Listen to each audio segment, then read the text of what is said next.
हाँ जी नमस्कार, मैं सुनील वर्मा प्रॉपर्टी से रिलेटेड जानकारी आपके लिए लेकर आता हूँ।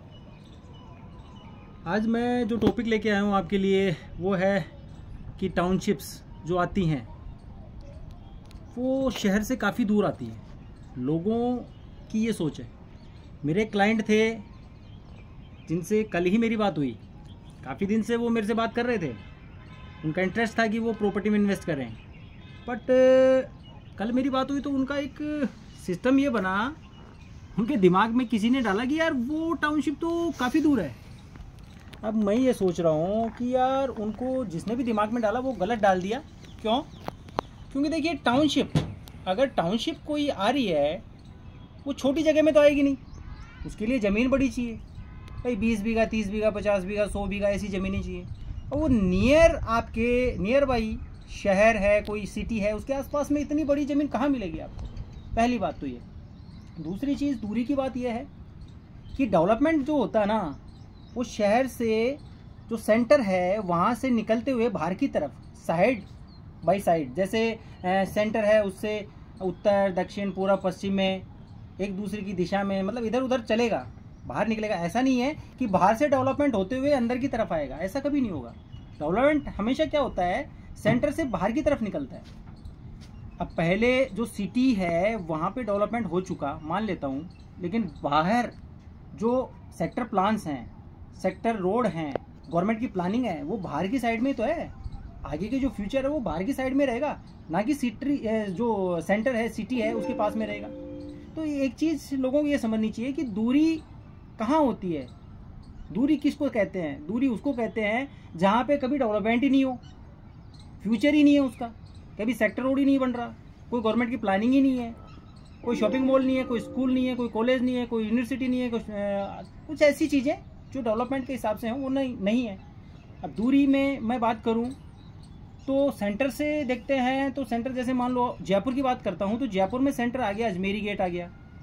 अजमेरी गेट के आसपास देखते हैं जैसे चोमू पुलिया एक साइड में आता है, चोमू पुलिया से थोड़ा सा नज़दीक है झोटवाड़ा, तो झोटवाड़ा के थोड़ा सा दूरी पे है वैशाली नगर, फिर आ गया मानसरोवर, फिर अजमेर रोड।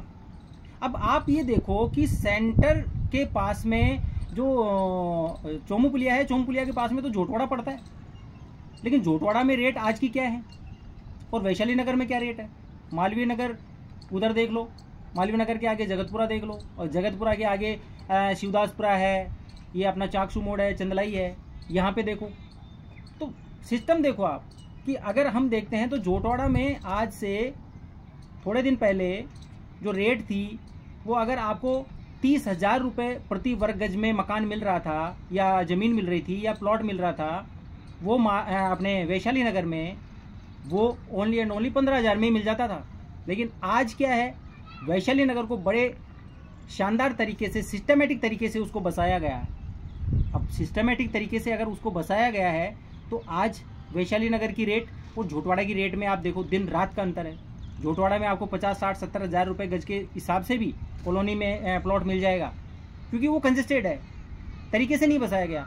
उसमें गलियाँ इधर से हैं, इधर से आ रही है, इधर से आ रही है, 30 फीट की गली है, 25 की, 20 फीट की है, पता ही नहीं चलता कितने फीट की गलियाँ हैं। अब वैशाली नगर को प्लान करके बसाया गया तो वहाँ पे बिल्कुल शानदार तरीके से चौकोर सीधे सीधे रोड, 80 फीट, 100 फीट, 40 फीट बड़े चौड़े रोड हैं।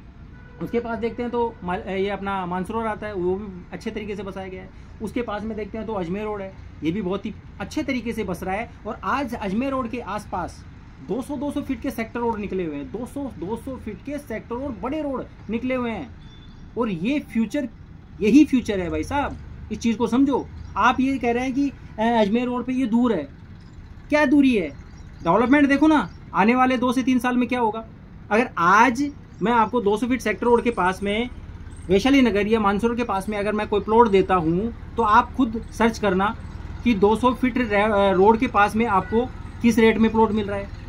2.5-3 लाख रुपए गज के भाव से आपको प्लॉट नहीं मिलेगा।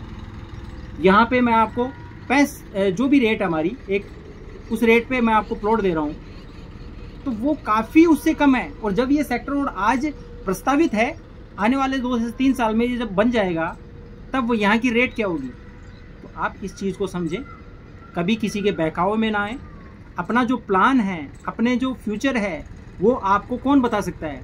भाई टीचर है वो बच्चों को पढ़ा सकते हैं, इंजीनियर है वो अपना काम कर सकते हैं, डॉक्टर है वो पेशेंट्स को दवा दे सकता है, बीमारी ठीक कर सकता है।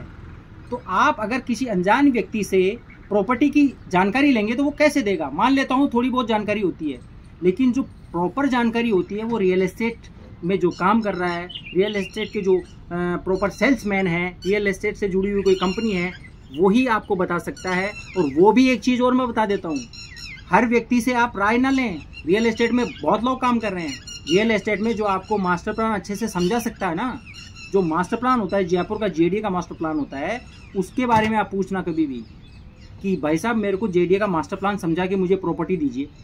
अगर मास्टर प्लान जिसने समझा दिया बढ़िया तरीके से, तो आप समझ लो उस व्यक्ति को अच्छा नॉलेज है, बहुत अच्छा नॉलेज है, वो आपको प्रॉपर्टी में कभी भी गलत राय नहीं देगा।